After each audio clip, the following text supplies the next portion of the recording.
Good afternoon, everyone. Capt. Frauenzimmer here from NSA Hampton Roads, here to talk to you guys about an important topic today that unfortunately some of our sailors experience. And that topic for today is renter's insurance.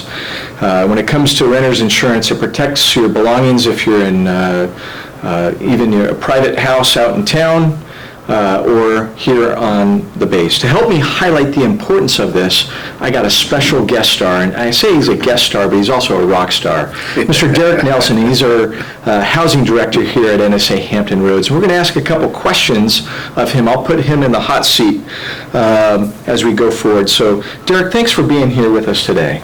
Oh, no problem, Skipper. Yeah, great to have you.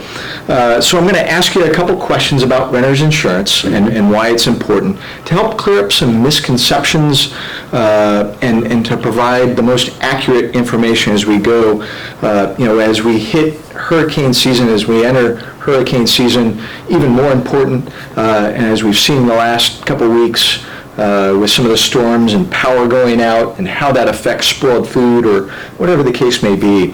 So why should an individual get renter's insurance, especially in military housing? Doesn't the property manager provide it?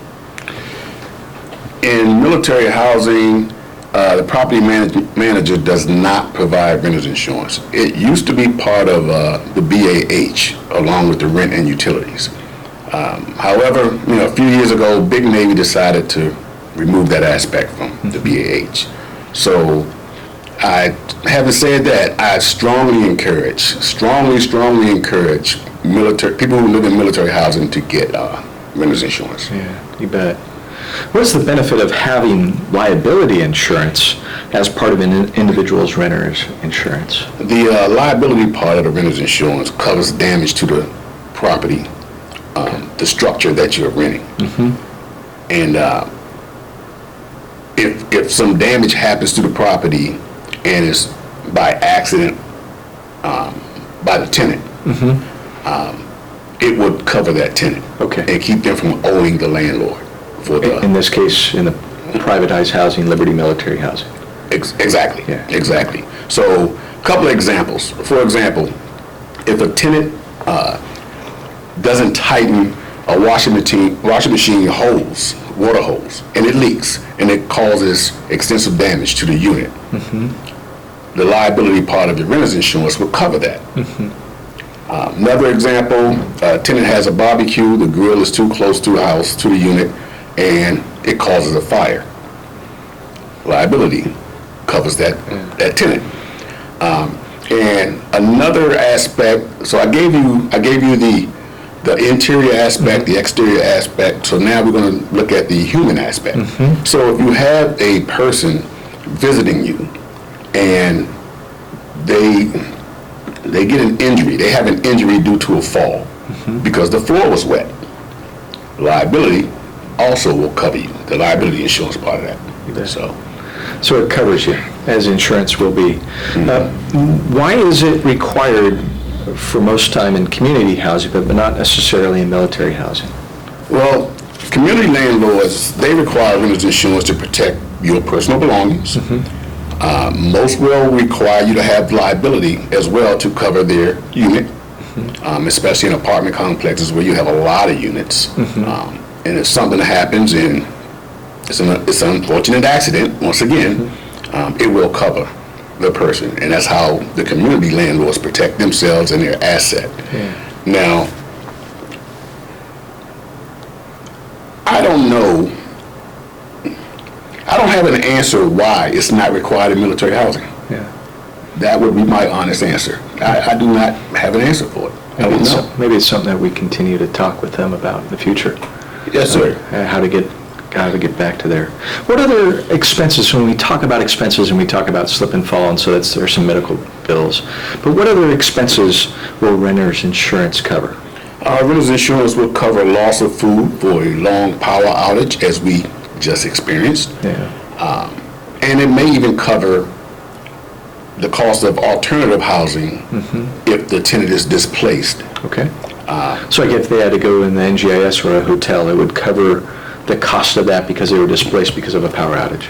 Exactly. When it's hot. Exactly. Yeah, okay. And it was, yeah. Yeah, so when we... Life, health, and safety. You bet. And so when we talk about, as the cost of goods go up, how affordable is renter's insurance? It is very affordable. Okay.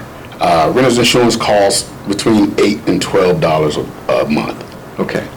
So to put that into perspective, that one lunch or dinner, or those 2 trips to Starbucks, would most likely cost more than your monthly premium. You bet. All right. So pennies a day when it comes down to it. Maybe Absolutely. a lot of pennies, but still, Absolutely. $8 to $12 a month. I mean, that's less than 50 cents a day when it comes down to it. Absolutely. Yeah. Okay. So definitely affordable and recommended for folks, whether they live in military housing or they're out in the community as well. Correct. Yeah. And I want everybody to know that if they have any questions about renter's insurance, feel free to contact the housing office. If they get a new policy and they want us to look at the policy, because it is a contract, and we do review contracts, and we will tell them what we see, and we will educate them and let them know what questions to ask. Sure. Absolutely. Yeah, completely agree. And thanks for talking to us about it. It's a very important thing, not only just in hurricane season, 365 days a year, though.